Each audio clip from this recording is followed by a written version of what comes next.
जय जय राम कृष्ण हरी जय जय। घ्या गुळ पाणी घ्या काका। वा वा वा। जी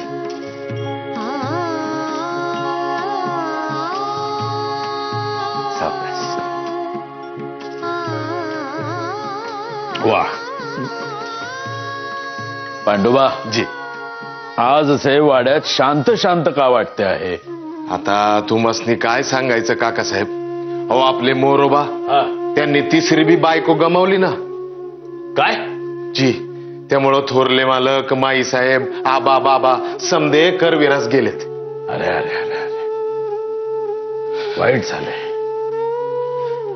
काय चाललंय मोरोबांचे? माधवराव काय ऐकतो आहे आम्ही हे? काय बोलावयाचे काका, मनास फार क्लेश होतात। आम्ही कळकळीने विनविले होते, तरीही घाईने मोरू मामांचे तिसरे लग्न केले, तेही एका अल्पवयीन मुलीशी। काय बोलायचे? सारेच कठीण आहे, व्हेरी पेनफुल। आम्ही साऱ्या जगास उपदेश देत फिरतो, पण जेथे पिकते तेथे विकत नाही म्हणतात तेच खरे।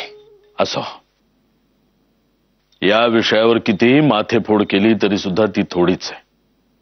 माधवराव तुम्हास दुसरी बातमी सांगावयाची, ती म्हणजे भांडारकरांवरच्या अन्यायाबाबतची। म्हणजे? माधवराव तुम्हास ठाऊकच आहे, भांडारकर सध्या मुंबई विद्यापीठाच्या कार्यकारी मंडळाचे सदस्य आहे। पण जेव्हा एल्फिस्टन महाविद्यालयामध्ये कायम प्राध्यापकाच्या जागेवर नेमणूक करण्याची वेळ आली, तेव्हा भांडारकरांना डावलून त्यांच्यापेक्षा फारच कमी अनुभव असलेले प्राध्यापक पीटरसन यांची नेमणूक करण्यात आली।